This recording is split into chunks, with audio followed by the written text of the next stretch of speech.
नमस्कार दोस्तों, मेरा नाम है विश्वास। मैं अपने YouTube channel we are learn में आप सबका बहुत-बहुत स्वागत करता हूं। दोस्तों, आज हम पढ़ने जा रहे हैं नागरिकता संशोधन अधिनियम सीएए 2019 के बारे में। दोस्तों, ये जो नागरिकता संशोधन अधिनियम है, इसके माध्यम से सभी पात्र लोग ऑनलाइन आवेदन कर सकते हैं। अब ये सभी पात्र लोग हैं क्या और इसमें ऑनलाइन आवेदन के लिए नियम क्या बताया गया है, आइए देखते हैं।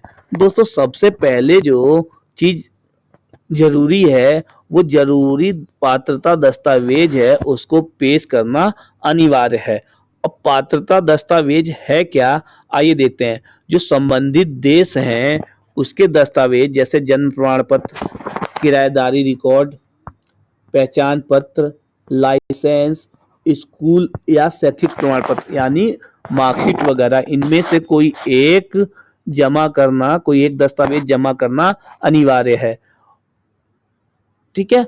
और ऑनलाइन आवेदन करने के लिए पात्र लोग कौन है, ये तो मान लीजिए डॉक्यूमेंट्स हो गया, पर व्यक्ति कौन है जो ऑनलाइन आवेदन कर सकता है नागरिकता के लिए, वो है हिंदू, सिख, बौद्ध, जैन, पारसी, ईसाई। ये जो 6 समुदाय से संबंधित है, जो गैर मुस्लिम लोग हैं, ये लोग ऑनलाइन आवेदन कर सकते हैं। इनको साथ ही भारतीय दस्तावेज भी प्रस्तुत करना होगा, जमा करना होगा, जैसे पासपोर्ट, वीजा, जनगणना पर्ची, पैन कार्ड, बिजली बिल, बीमा पॉलिसी की प्रतिलिपि, इनमें से कोई एक इनको जमा करना होगा। जब ये सभी जरूरी डॉक्यूमेंट्स ये लोग जमा कर देंगे, उसके बाद उच्च अधिकारियों द्वारा एक समिति बनाई जाएगी और इन समिति के द्वारा इन आवेदनों की जांच की जाएगी। और जांच में जब आवेदन में जो दस्तावेज लगाए गए हैं वो सही पाए जाते हैं तो इनको नागरिकता दे दी जाएगी। अब आइए देखते हैं कि किन लोगों को नागरिकता दी जाए, इसकी सीमा क्या क्या तय की गई है। देखिए, सबसे पहले ये जान लीजिए, ये जो नागरिकता संशोधन अधिनियम 2019 है, इसको क्यों लाया गया और ये है क्या। देखिए, जो नागरिकता अधिनियम 1955 था, उसमें ही संशोधन करके, ठीक है, ये भारतीय नागरिकता संबंधित जो अधिनियम है इसको लाया गया है।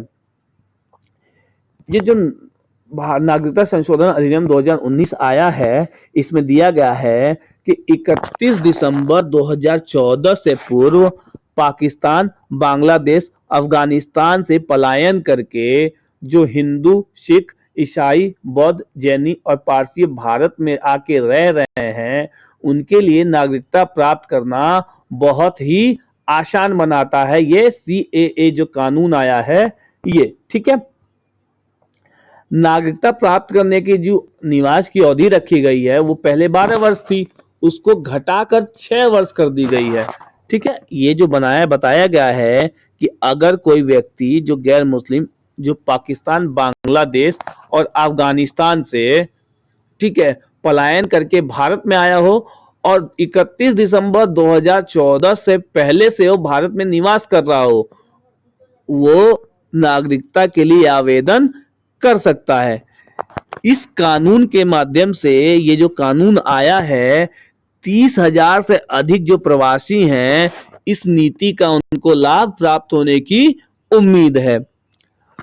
अब दोस्तों आइए बात करते हैं कि केवल कुछ धर्म और कुछ देश को ही क्यों शामिल किया गया है।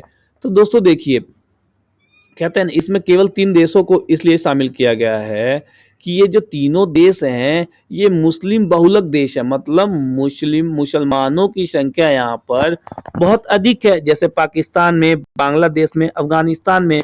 और यहाँ पर देखा गया है कि जो अल्पसंख्यक है उनको बहुत ज्यादा संख्या में प्रताड़ित किया जाता है, जिससे उनकी संख्या दिन प्रतिदिन कम होती गई है और वो लोग परेशान होकर अपना देश छोड़कर भारत चले आते हैं।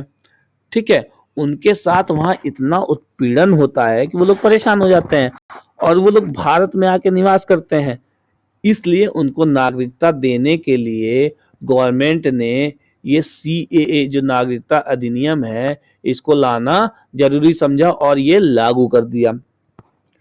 ठीक है। अब देखिए, ये जो सीएए जो बिल आया है इसकी आलोचना भी हुई है। इसकी आलोचना कैसे हुई है, इसमें जो आलोचना की बात है कि एक विशेष समुदाय को लक्षित करने यानी टारगेट किया गया है। इसमें कुछ लोगों का कहना है कि जो मुस्लिम समाज है उनको टारगेट करके यह बिल लाया गया, यह कानून लाया गया है। दूसरी बात जो इसमें कही गई है कि मौलिक अधिकारों के खिलाफ जो अनुच्छेद 14 में बताए गए हैं, जो मौलिक अधिकार दिए गए हैं, ये उनका उल्लंघन भी करता है।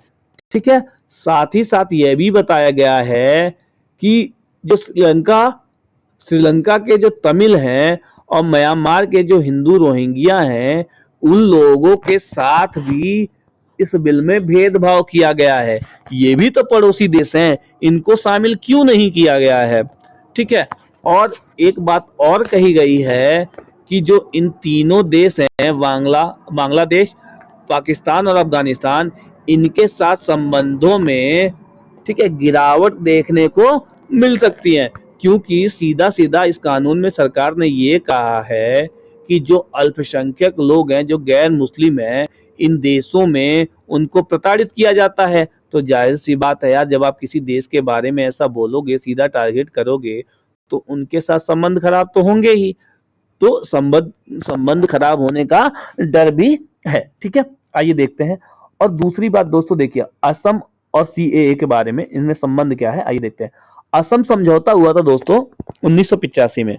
तो इसमें एक नियम बनाया गया था कि 25 मार्च 1971 के बाद, ठीक है, बांग्लादेश से जो आने वाले अवैध प्रवासी हैं, वो चाहे किसी भी धर्म के हों, उनको उनके देश वापस भेज दिया जाएगा। उनको नागरिकता नहीं दी जाएगी, वो नागरिकता प्राप्त नहीं कर सकेंगे।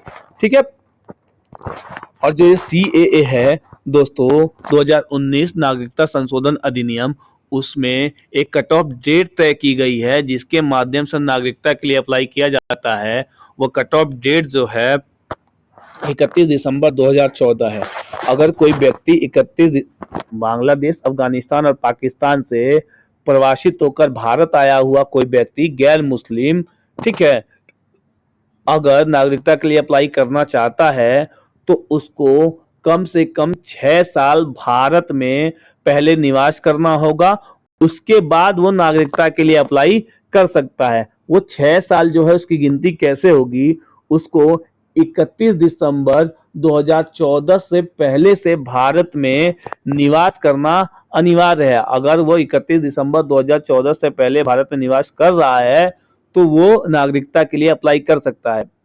देखिए, आप कह सकते हैं कि 2024 चल रहा है, 14 से 24 10 साल हो गए, तो ये 24 नहीं, ये जो सीएए अधिनियम है ये 2019 में लाया गया था। तो 2019 के हिसाब से ये 2014 ये डेट रखी गई थी। ठीक है, मैं उम्मीद करता हूं आप लोगों को सीएए के बारे में सारी चीजें बहुत अच्छे से क्लियर हो गई होंगी। ठीक है, इसी तरह हमारे साथ जुड़े रहिए, हमारे वीडियो को देखते रहिए, ज़्यादा से ज़्यादा वीडियो को शेयर कीजिए, लाइक कीजिए, सब्सक्राइब कीजिए हमारे चैनल को। चलिए मिलते हैं फिर ब्रेक के बाद।